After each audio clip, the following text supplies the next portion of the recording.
Welcome to Satsang.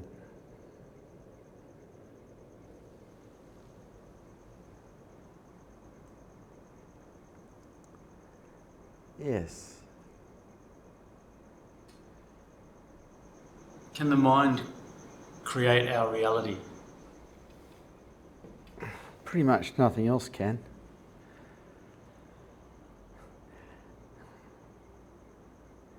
What we think creates our reality. So some people create a reality that is quite miserable by thinking negatively, and some people create a reality that is reasonably happy because they don't entertain negativity. Human beings are naturally buoyant, so if they don't create negativity, they float quite nicely. You see unhappy people, they're putting a fair bit of effort into that. It doesn't take any effort at all to be happy. It takes a lot of effort to be unhappy. What we think creates our reality.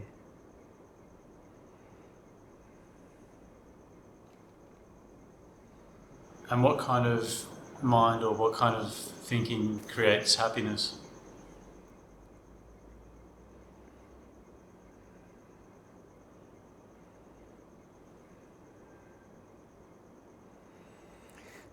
Depends what your definition of happiness is.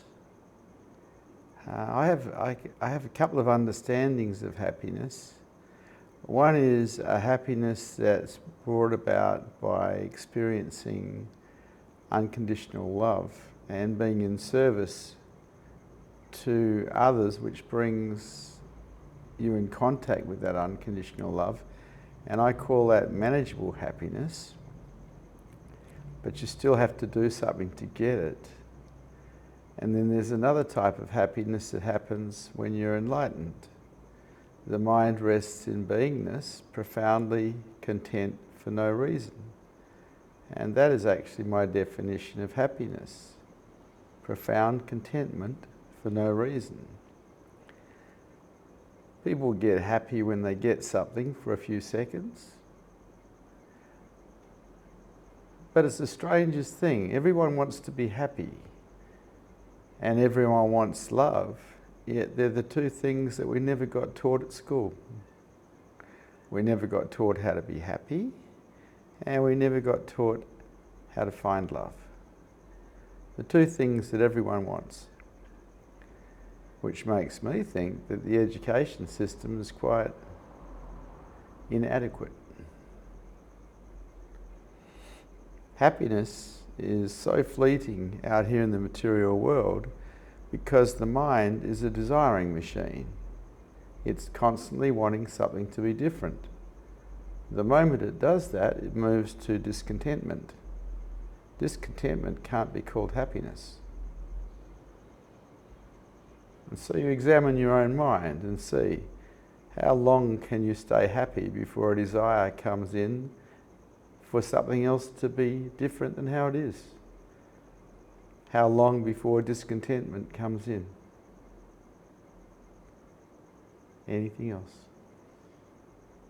Yeah, what kind of thoughts are helpful in pursuing higher consciousness or enlightenment?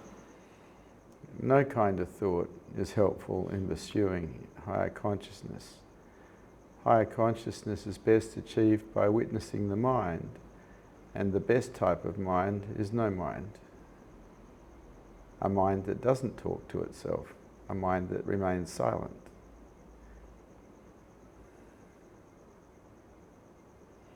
And in order to prepare yourself or find enlightenment, is it necessary, how much is it necessary to be conscious of?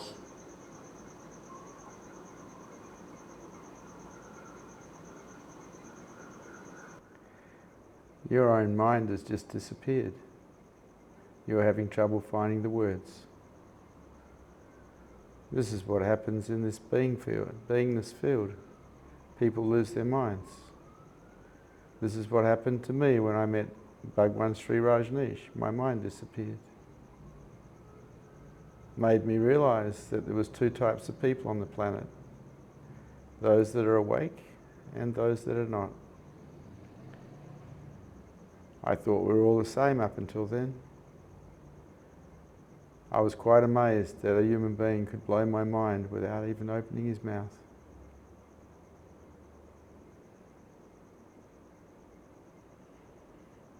Do you have anything else you want to talk about? That's all. Thank you. Okay. Giselle Levy, I know your brother. He's pretty cool. I like him. Yeah. Who else we got there? Ooh, we got a few people, haven't we? I guess Nishit Agarwal doesn't understand that if I can't see his picture, I will take him out. The only people who are allowed on screen without their photo showing or their picture showing are people who have permission, because they usually have children at home. And so Nishit, I'm going to remove you, and Russell Hess, I'm going to remove you.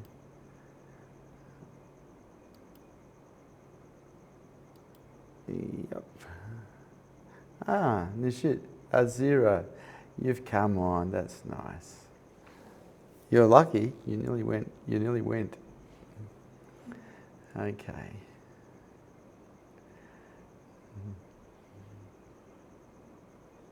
Are there any questions, any statements, or does anyone have any challenges to anything that has been said here this evening?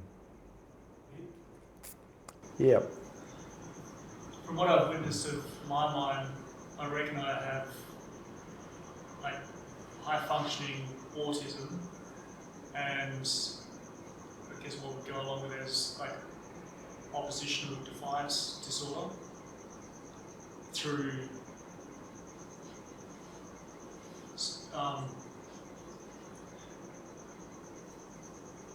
I've judged myself a lot for a lot of my previous behaviours. Does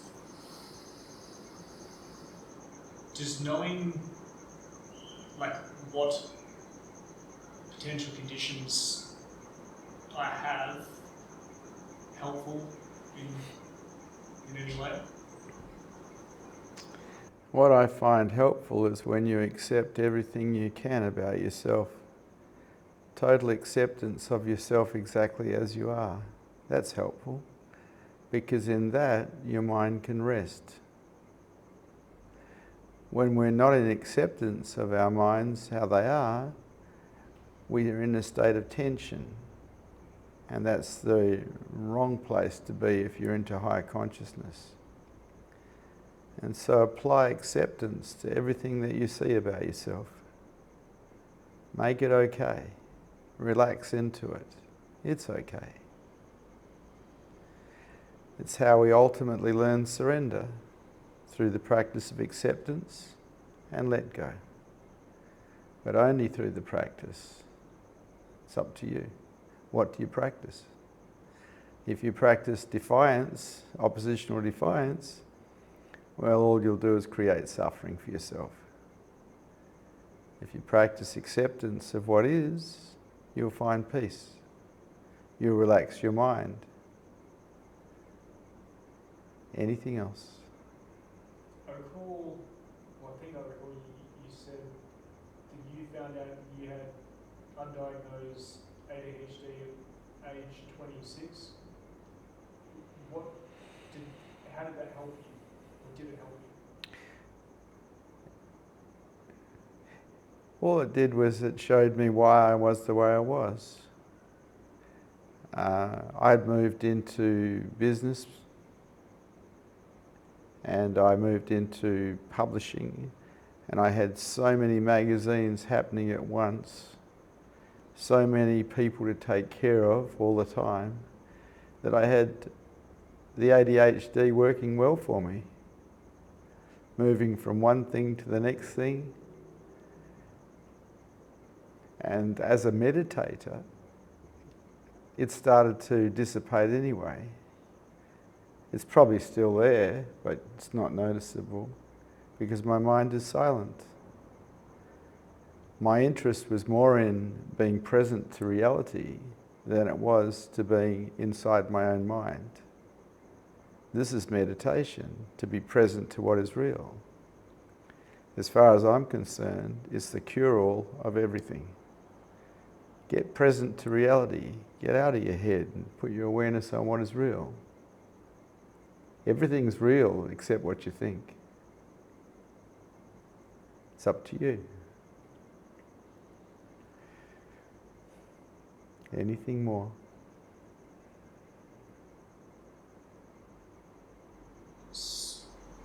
So a lot of these conditions can be overcome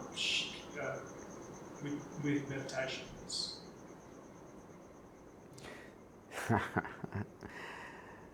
Look, as a seeker, you're looking for freedom, and there is only one possibility of freedom, and that is for awareness to be aware of itself continuously. It's called enlightenment.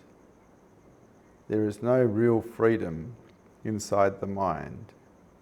There is no real freedom having an I. The I itself is a survival mechanism and a prison. Find a way to relax your mind and find a way to turn awareness onto itself continuously until it stays on itself. I was able to do this in the presence of awake teachers, but not easily. I've been working on my mind since I was 19, teaching it how to be cool, teaching it how to be present, teaching it how to be open. Nothing here happened by mistake. I had some really good teachers. Okay. Hello. Bhagwan, it seems that you used all the opportunities like difficult childhood, ADHD, everything. You just took as a challenge and you used them for your benefit to overcome obstacles. Your mind is gone. Let go. Yes. Gone? Okay.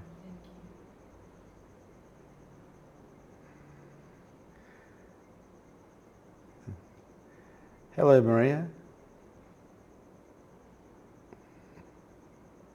Hello, Vishrant. Hello. My question is, if I found that I have been disempowered in my life,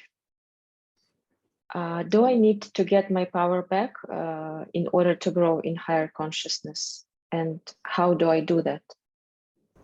Okay. So right now, in this moment, do you feel disempowered? No. Then there's no problem. Anything else? That's it. Thank you. That's it. Yes. Would you say you encourage your students to challenge? Yes. Why is that? When you engage someone who's awake, there is a transference of energy both ways.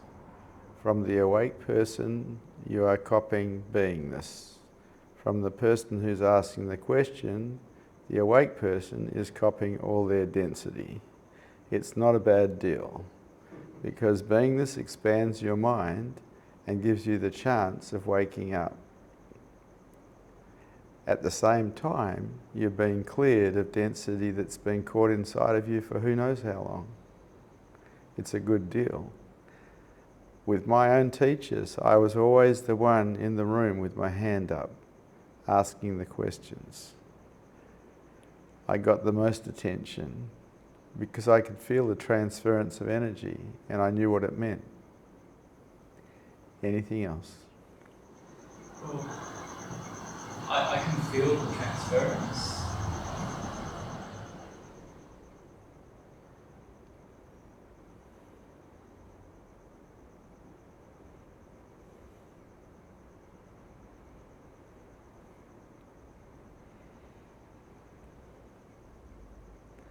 Yes, at the back. Vishrant,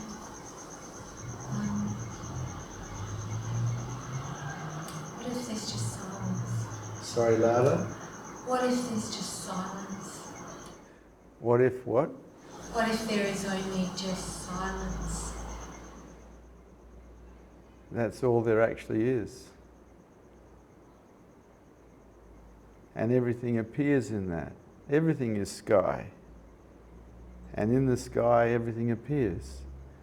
It comes, stays a little while, and then it goes. The sky is always here. The silence is always here. The silence is a symptom of beingness. It's a symptom of our true nature. It's always here. Anything else? Okay.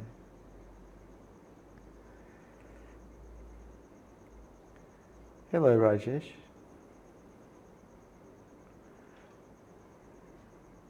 Hi, Bhagwan. Hello.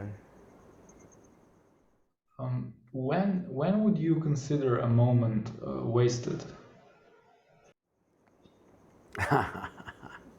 You can't waste moments. That's not possible. Always here, always here, always here. The idea of wasting moments is just that. It's an idea, it's not a reality. Ideas are just dreams. Dreams aren't real. Anything else, Rajesh? I ask because the last time you told me to not waste any of my moments, and yeah, I can see why.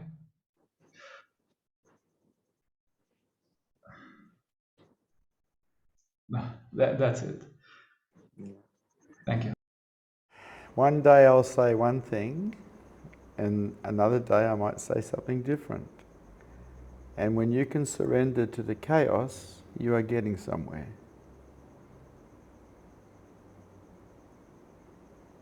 Okay. Hello, Choden. Hello, sir. Hello. I want to ask, uh, what, how to have a strong mind?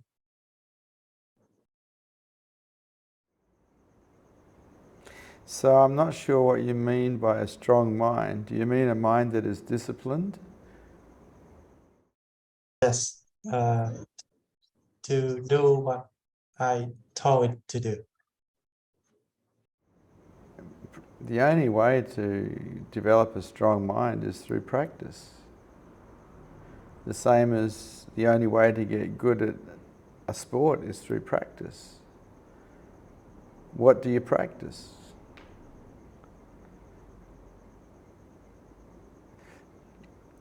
I loved being present to reality.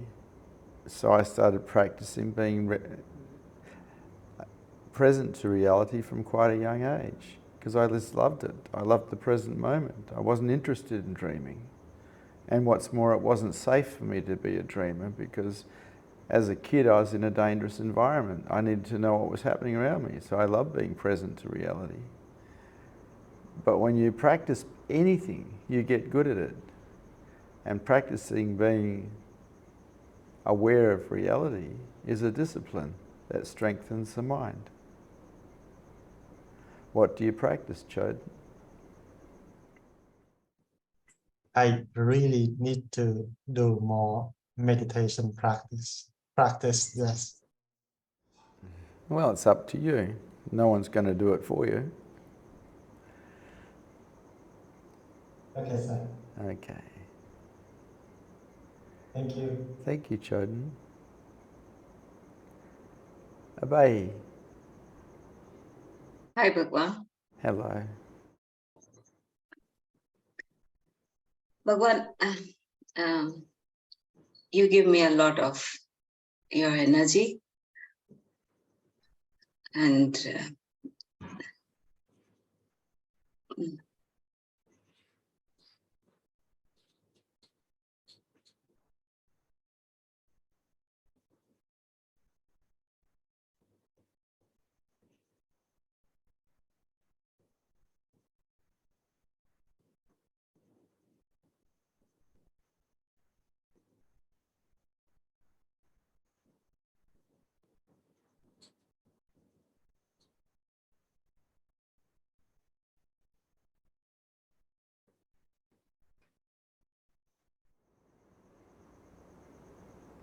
Is there anything else, Abhay?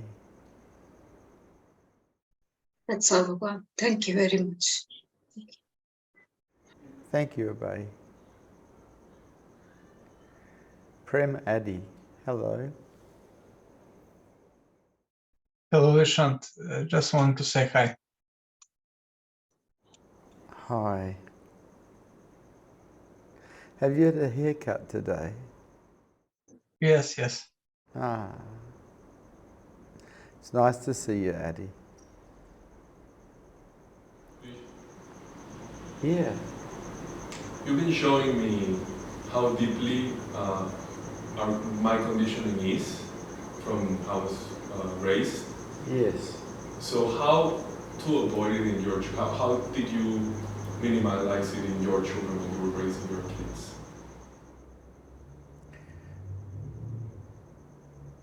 I didn't brainwash them into believing anything. I let them work things out for themselves. Because as a child I was brainwashed and I didn't want that to happen to my own children. And so I let them investigate things for themselves and work things out for themselves. I gave them a great deal of freedom to do what they wanted to do, while still holding them responsible for anything they did wrong, still giving them consequences for positive and negative behaviours. But my children had a great deal of freedom because I was into freedom. I see all belief systems as prisons. And so I didn't give my children any belief systems. They may have developed some, but I didn't give them to them. I wanted my children to grow up free. Anything else? Okay.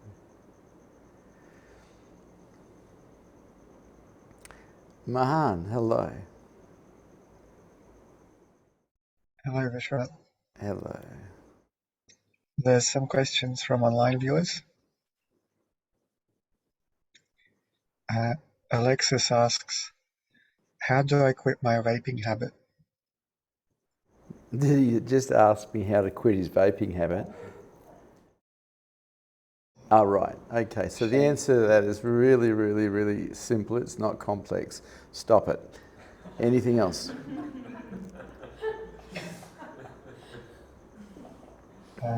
Kestron Funk asks, hi Vishrant. I recently, after years of struggle, became one with the universe. I still am struggling to be the embodiment, and although my descriptions are vague, I was hoping for tips or suggestions moving forward. Thank you. Okay. So at some point you had a satori where you found yourself as the universe.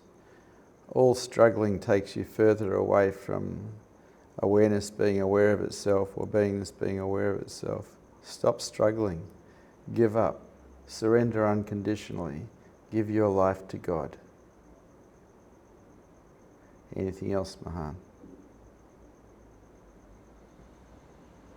Still Mind asks, how do you squeeze the juice out of life when it feels like the world or the marketplace has nothing more to offer? If you can walk, you dance. If you can talk, you sing. How do you squeeze the juice out of life? Gosh, it's so easy. I love life. It's so brilliant.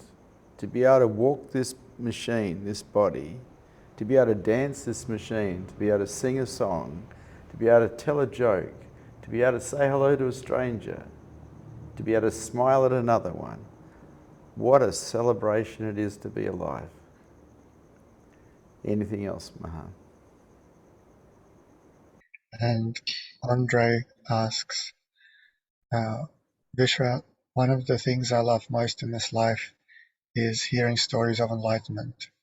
Would you mind sharing yours? Heck no.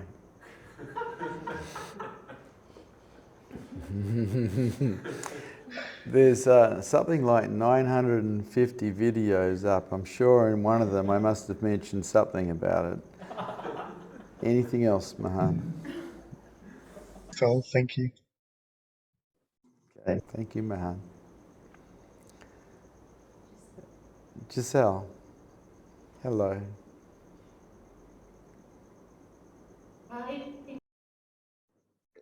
Hi. Before you talked that you were like brainwashed, no? And I've been brainwashed when I was young, and I think I am brainwashed of my belief systems still now. So I'm trying to get out of my mind and get out of all the belief systems that my parents of society put in through me. How can I stop put those beliefs in my girls if I still trying to get out of them? So what I did is I started to write down all the belief systems that I had, and one by one I put doubt in all of them until they didn't have any power. A belief system only has power when we have faith in it. The moment we start putting doubt into a belief system, it starts losing its integrity. And if we put enough doubt into a belief system, it loses its power completely. And so I started challenging the belief systems in my mind because I could see that a lot of them, when challenged, the expectations of them caused contraction and resistance in me, which I saw as suffering. And I was not prepared to create suffering in myself, no matter what. And so I started undoing all the belief systems, one by one by one by one, until there was nothing left. And so no matter what happens now, nothing is going to move because I do not have a belief system it should be different than how it is. I accept life as it is, totally. This is the way. This is the way to freedom. All belief systems are prisons. All belief systems. Wouldn't it be lovely, Giselle, not to have any belief systems and be able to dance through the streets free without worrying about what other people think of you? Yeah, it will be awesome. Yeah. Well, I've got your brother doing that in the supermarkets over here.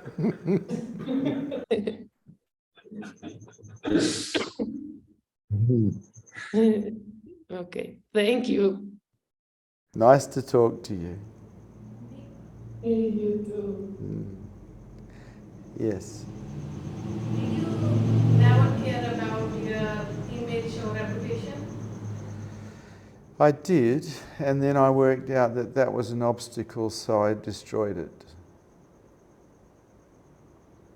I wasn't interested in having anything at all in the way of freedom or in the way of heart. So anything that appeared as an obstacle was taken apart and destroyed. Higher consciousness is a destructive process, not a building up process. You don't get bigger, better, and more powerful and raise your consciousness levels. You actually become less than. You become humble. It's an undoing process, not a doing up process. Anything else? Thank you. Okay. Rishi, hello. Vishrant. Hello. Can you talk about your dark night of the soul? That's a term that Jung called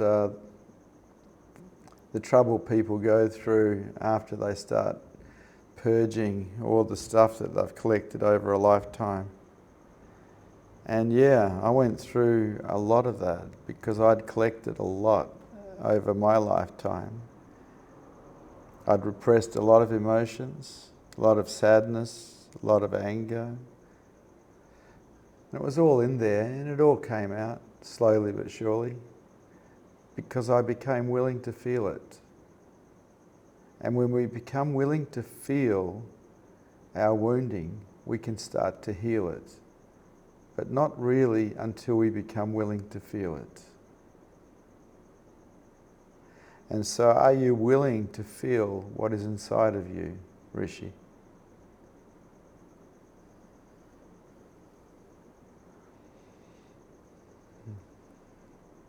Yes, I have to. Well, it's up to you because no one's going to do it for you. You won't find anyone putting their hand up and saying, hey, Rishi, I just want to feel all the pain that's inside of you, give it to me. It's just not going to happen, okay? Only you can heal your wounding. Nobody can do it for you. Well, nobody will, even if they could.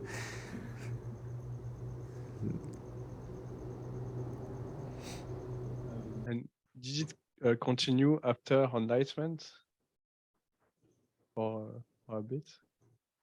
Sorry, what was the question? The Dark Night of the Soul, does it continue after enlightenment for a few times? So, after, I think about 2 months or so after awakening occurred, some old stuff related to my grandfather started to come up. And I just watched it. It was interesting. It just came and it left.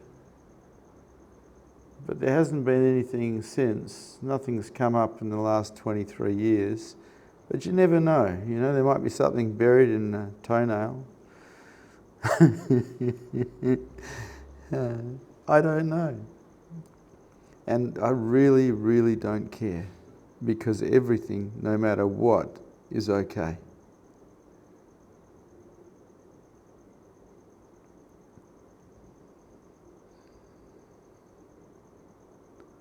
Anything else, Rishi? Thank you. Good to see you, Rishi. Susan Anderson. With 2 S's in the Anderson. And 2 N's in the Susan. Hello. Hi, Vishrant. Hello. I mostly wanted to say hi. Hi. Maybe I have a question. Maybe a stupid one. It's okay. What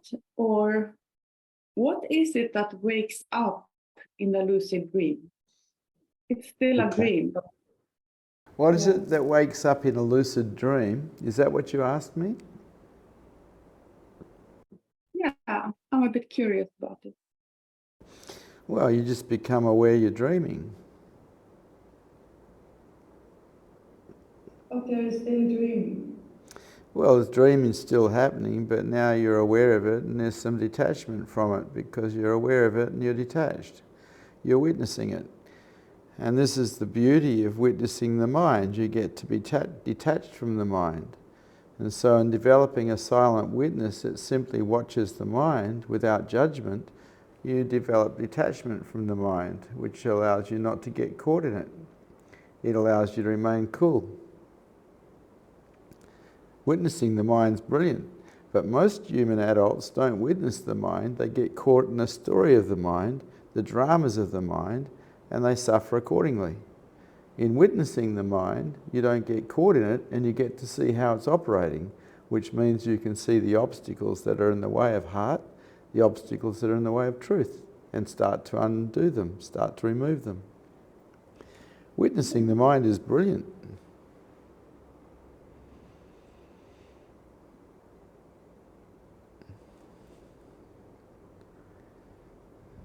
I had some lucid dreams before. Are you okay, Don? What's happening to you right now?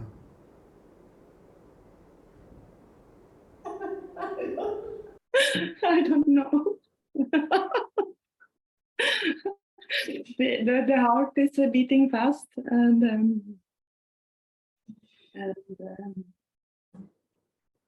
I feel happy and sad.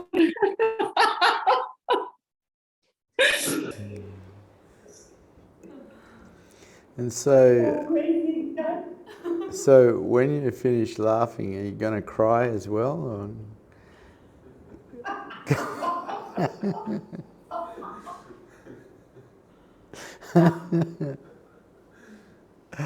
A lot of love. A lot of love? That's beautiful.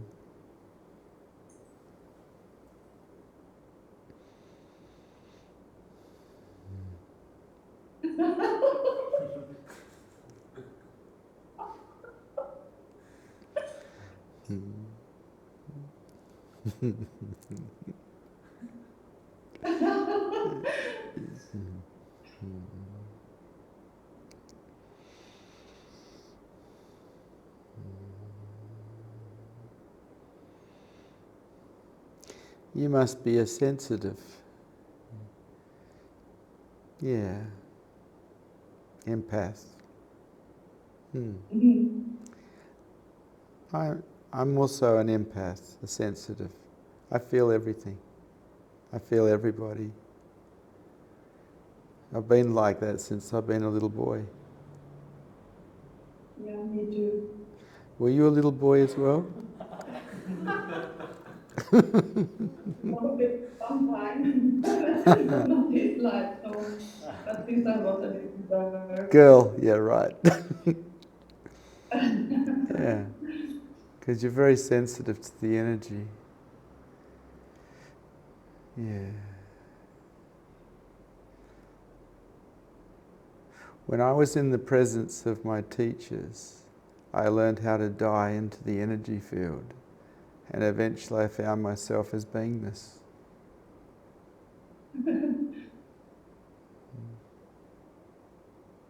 I'm willing to die. The thing that dies is not you. The thing that's aware of the death is you. The thing that is aware of everything is you. Pure awareness, always here. Never born, cannot die.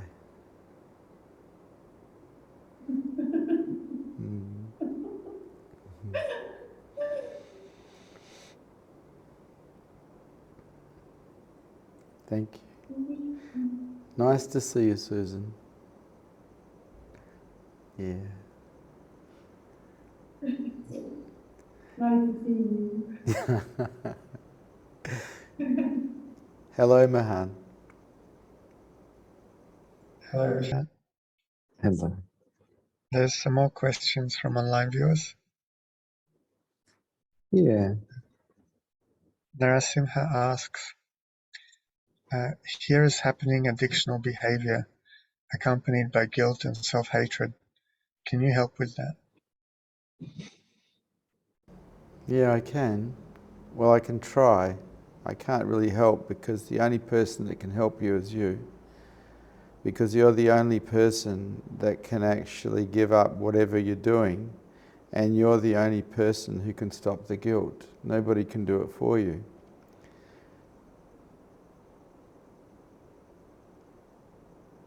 It's up to you completely.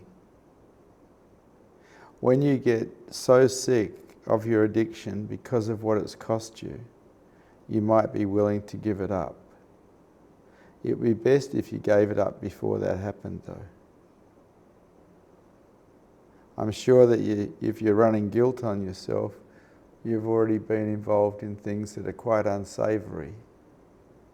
Now it's up to you. Only you can stop whatever you're doing. Nobody can do it for you. Only you can stop it.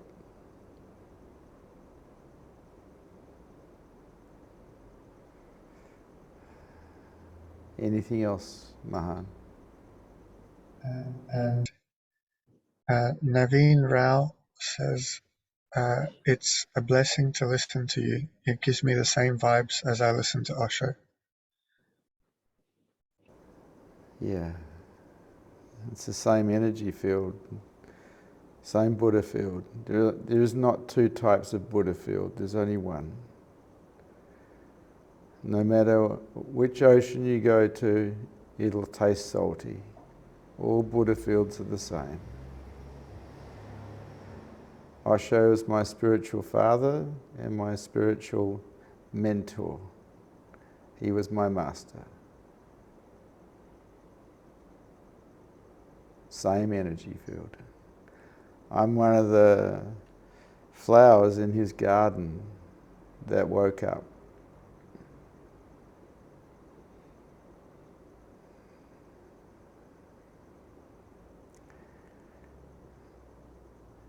Anything else, Mahan? One more.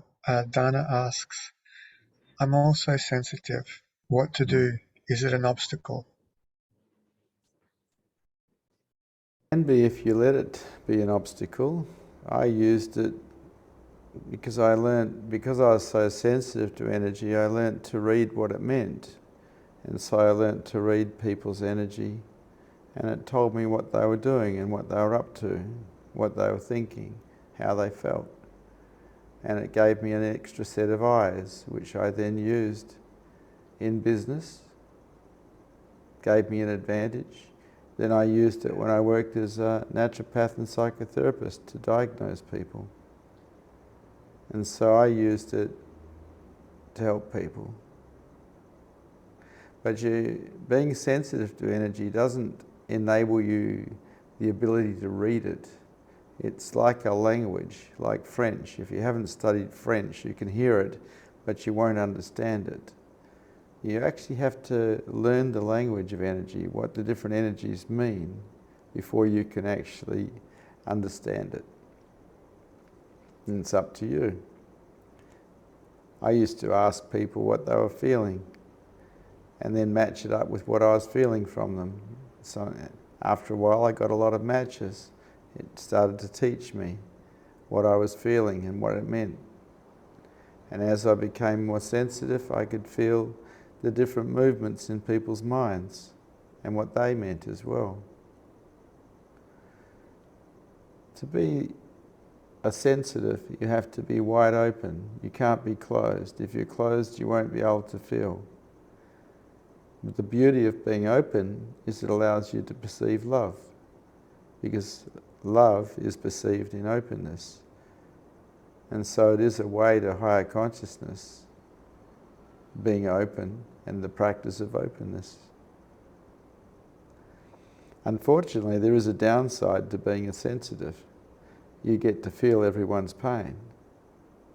And from my perspective, I just learnt to make it okay. Anything else, Mahan? That's all. Thank you. Okay. Aziza. Namaste, Vishrant. Hello. I wanted to say hi, and I have a question also. Yeah. How to undo a fear in a child which was planted in an unconscious state of parent, which was planted by parent in an unconscious state?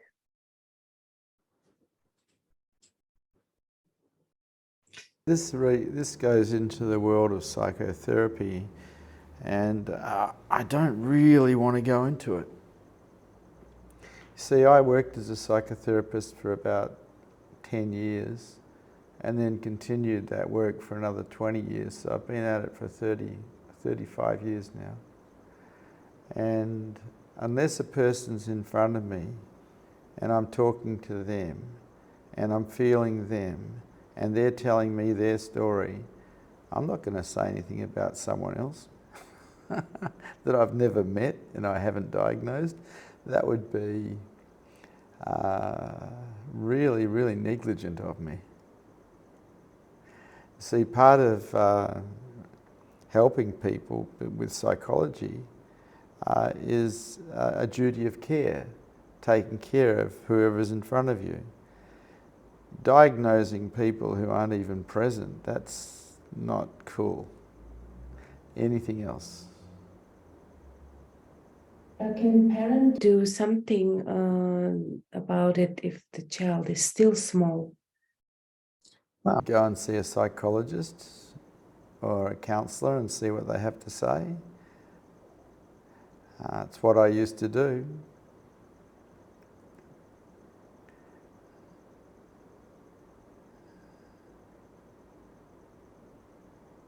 Can parents love, heal what the wounds was caused in the past to a child? We don't know. It's because there could be trauma involved, and sometimes when trauma is involved, it has to be released. It has to be undone, and trauma has hair-trigger defense systems, so it's pretty hard to get to. You really need someone who knows what they're doing if you're going to have them play with that stuff. That's a specialist type treatment. Anything else? Thank you. Thank you. Susan, you have your hand up still. Is that a mistake? Hello, Maria. Hi again, Vishrant. Hello. In undoing all the belief systems, is there a belief system which is at the root of it all, like the last thing you need to undo? Or is there no structure to it?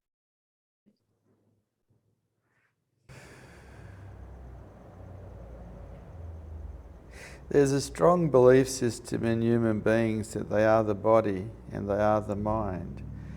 But that belief system is defeated when awareness becomes aware of itself. And that is the cause of most suffering, the belief, I am the body. And it's not even true. But it's hard to undo. I know that one undid, in my case, in 1987, when I found myself as the universe. I could no longer believe that I was the body or the mind. It was gone. There's a lot of freedom in that.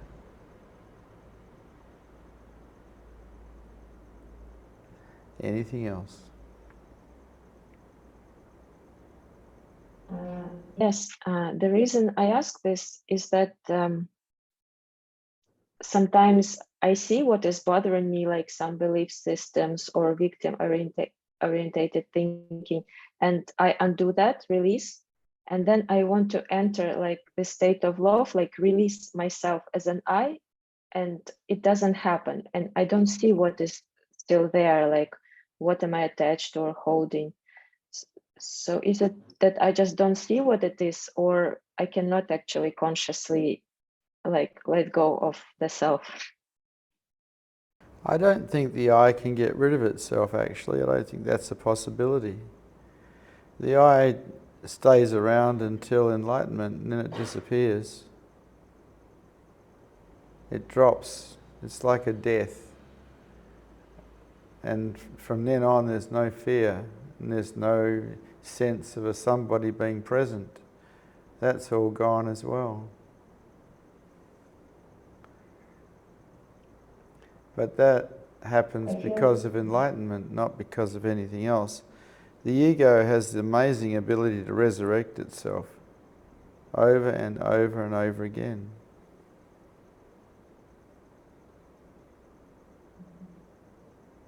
I constantly feel myself like as a tension, as a contraction, even when I don't see the belief system. Okay, well, the ego itself is a contraction. It's contracted energy. If you're wide, wide open, there is no ego.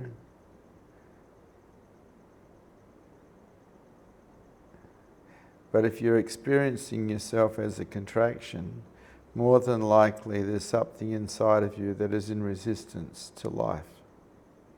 That may have been there for a long, long time.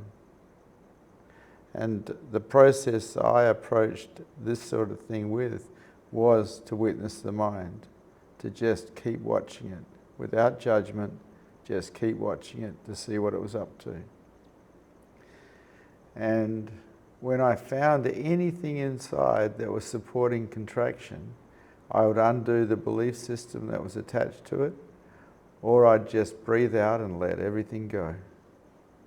I used the breath for years and years just to let everything go.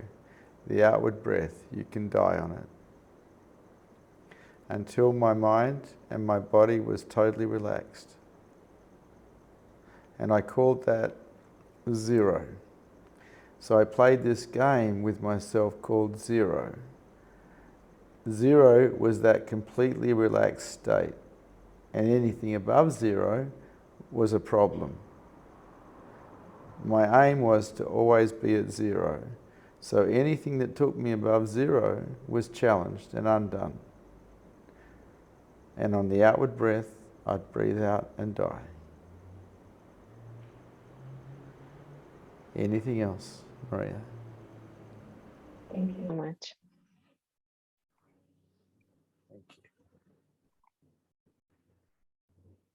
Hello, Sita.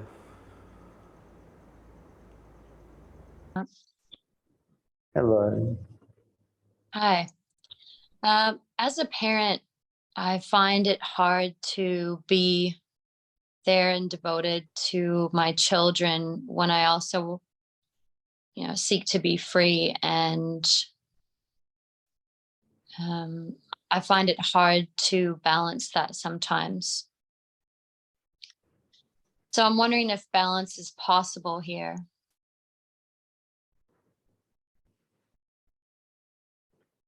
Yeah, okay. So when I was with my children, I was with my children and I was there for them. And when they went to bed at night time, I was there for truth. I was there for heart because I used to sit and meditate. My sanctuary was at night time because my wife had gone to sleep, my kids had gone to sleep, no one was going to ring me. And so my sanctuary was at night time. I became a night owl. I used to love to sit and just watch my breath for hours and hours and hours. And then eventually I liked to self-inquire for hours and hours and hours. My time was night time. But during the daytime, I was very present to whatever was happening around me, so that was a practice also. And also the practice of openness. Anything that disturbed me whatsoever was challenged. Any form of closure was undone. And nobody knew that I was practicing spiritual practices, but I was. I was practicing meditation, I was practicing openness, and I was practicing self-inquiry inquiry towards the end. Every thought that arose in my mind was inquired into. Who's aware? Nobody knew I was practicing. Wasn't anyone else's business. But I managed a family, and I managed a naturopathy business and a psychotherapy business while practicing. Up to you. Anything else? That's very, Yep. very cool. Okay.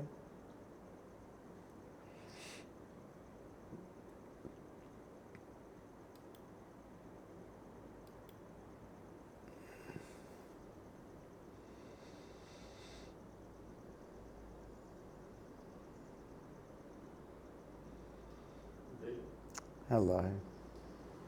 You said earlier that you still experienced dark night of the soul for a while after awakening. Yeah, I never saw it as a dark night of the soul, actually. I just saw it as energy leaving the body. There was no resistance to it. It was just energy leaving the body. And it came with some visuals, but it was definitely not mine, it was my granddad's. When I was a little boy, he used to tell me his stories of when he was in the First World War and the Second World War, and how hard it was and what happened to him. And somehow that was still caught inside of me. But it left. Took a while, but it left.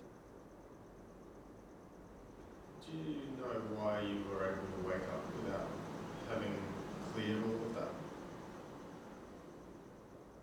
Awareness turned on to itself because the mind was completely relaxed.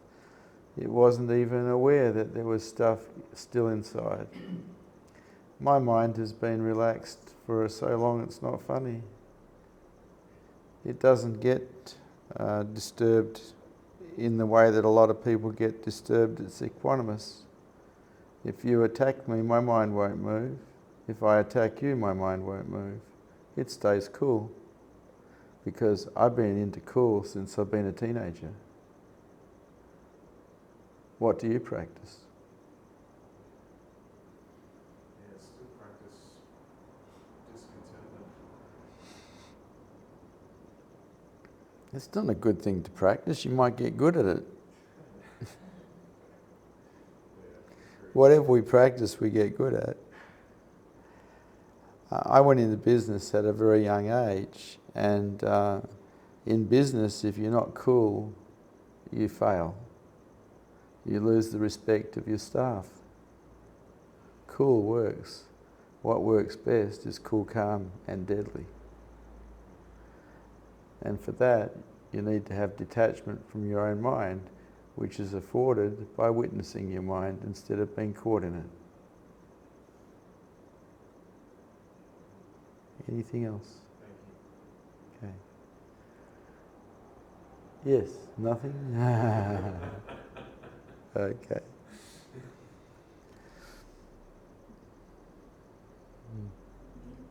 Hello.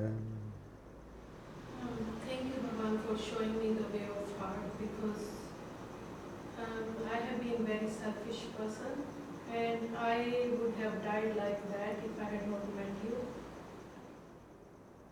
Okay.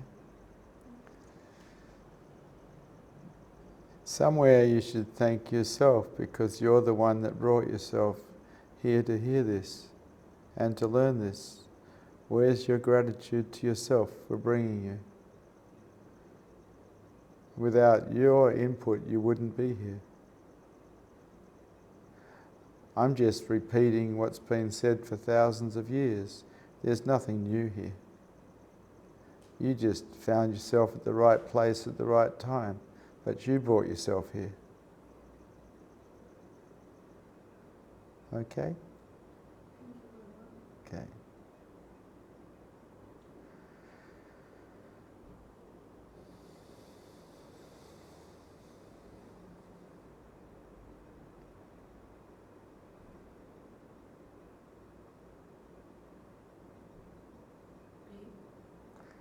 Hello.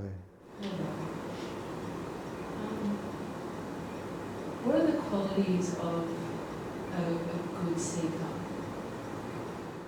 They're thirsty for truth. That's all that's required. Just get thirsty for truth. For me, it was curiosity. And I was so curious to find out how it all worked, it eventually killed this cat. Anything else? Awake teachers are attracted to the thirst of their students because it's the ones that are thirsty, they're the ones that are willing to do the work on themselves to get free.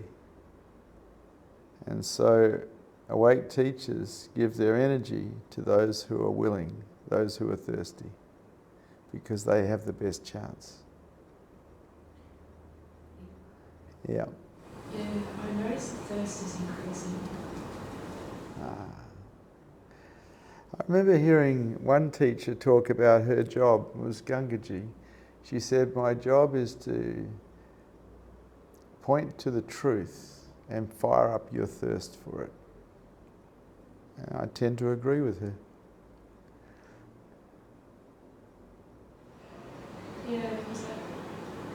don't really know what I'm looking for. Like, on a level, it's like I don't see that there's anything else to do but be with you. Well, I knew what I was looking for. I was looking for higher consciousness because I recognized clearly that lower consciousness sucks and higher consciousness is really cool. In higher consciousness, you see the big picture. You don't get caught in the small pictures. You see the consequences of everything you say and everything you do. You see the consequences of what everyone else is saying and doing. Because you have higher consciousness, you see it all. And I got into higher consciousness because I realized that it would make me successful in business. I wasn't even into spirituality. I got into higher consciousness so I could win in business. It just so happens I then ran into Bhagwan Sri Rajneesh, who showed me a different mountain to climb. And then I got really interested in enlightenment and heart. And eventually that destroyed me as an I. Because I found that the only obstacle, the only real obstacle, was I. There were no other obstacles, just one. Anything else? Okay. Thank you for Satsang. Good to see you brave hearts here tonight.